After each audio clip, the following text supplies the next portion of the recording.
Malcolm joins us now in Sydney. Good morning to you, Malcolm. Nice to see you. Good morning, Karl. Good to see you. Good to see you both. Were you actually surprised? I mean, you have got troublemaker written all over you. Oh, thank you very much. Thank you. I'll take that as a compliment.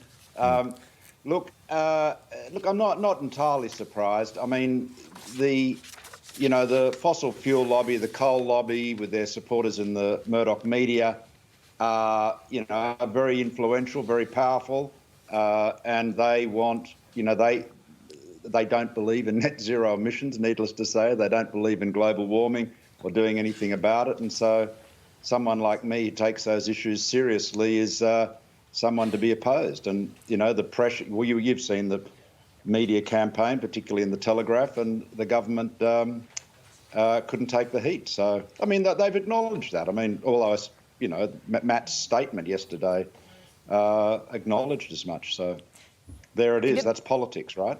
There is a very important... a lot of thugs and bullies. Sorry? There is a very important by-election in the Upper Hunter coming up, and having an outspoken advocate for renewable energy might be more than the state government could handle at the moment. Would you be a distraction, a hindrance there? Well, look, I mean, you've got to decide whether you actually are serious about having a transition to a clean energy economy or not. The idea that the coal industry and climate change denying media like the Telegraph and 2GB have a veto on who should share a board on net zero emissions is truly bizarre. I mean, it really is quite bizarre. You've got Barilaro now in a unity ticket with Mark Latham, and I think the Labor Party's pretty much on board too, all saying that they do not want to have any constraint whatsoever on the expansion of coal mining in the Upper Hunter. They want to keep ripping up that valley for open-cut coal mines, even though export demand for coal is declining, even though existing mines are operating below capacity, even though new mines and new extensions to existing mines will only put workers in the current mines out of work. I mean, it is honestly out of control. And what is needed is some responsible leadership and planning. But, I mean, look, to give you a highlight of how crazy this has become, the Muswellbrook has the worst air quality in New South Wales. Fact. That's that's from government air monitoring sites. Barilaro and Latham are saying the people in Muswellbrook are imagining it and manipulating the figures. So they're basically gaslighting the people of Muswellbrook and saying, no, that's not dust you're coughing and choking on. No, that's not. That big cloud it's not dust from a coal mine, an open-cut coal mine just, next door to your town.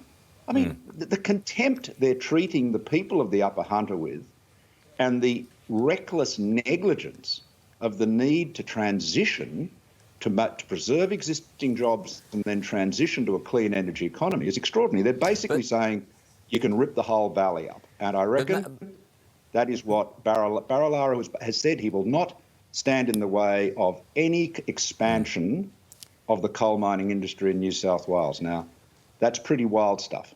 But, Malcolm, wasn't there a conflict of interest there with you objecting to an expansion on a coal mine near your property at Mount Pleasant? And didn't you yourself manipulate air quality readings to serve your own purposes in that regard? Of course not. No, the air quality readings that have been published are, from the government's own monitors. I mean, these are official statistics. I mean, you're selecting the ones that suit your purpose, though, aren't you, in that regard? Well, Karl, look, this again is you should go and do a broadcast and talk to some people, some doctors and health workers in Muswellbrook to talk about this. But let me put it this way: what they're trying to say, the coal industry, they're trying to say the spikes in intense air quality, deterioration, in other words, huge percentages of dust in the atmosphere, they should be ignored and you should look at the average over the whole year. But the truth is, you're not breathing the average. When you get a huge spike because of, blasting at the mine and people are choking, that's real. The averaging is just a mathematical calculation. Yeah. The fact is, Muswellbrook has the worst air quality in New South Wales. The reason it does is because it is surrounded by open-cut coal mines, and Barilaro and his, ally Mark Latham want to surround it with even more. And all I've said is I'm not saying we should close mines. I'm saying we should protect existing jobs, but we need to have a plan. But that apparently is something Mr. Barilaro is opposed to. And you see, here's the irony, Karl. John Barilaro's electorate is in the Snowy Mountains, or includes it. Right there is Australia's largest renewable energy generator, Snowy Hydro. And Snowy Hydro 2.0, which I started, is under construction there. Yeah. So John Barilaro's electorate has lovely, clean, renewable energy, but he wants to have more and more coal mining, more dust, more pollution, and no plan for the future in the Upper Hunter. It's a shocking betrayal of those people. We've got to move on. Malcolm, thank you so much for your time. It'll be an interesting by-election, that's for certain. You too, mate. Thank you.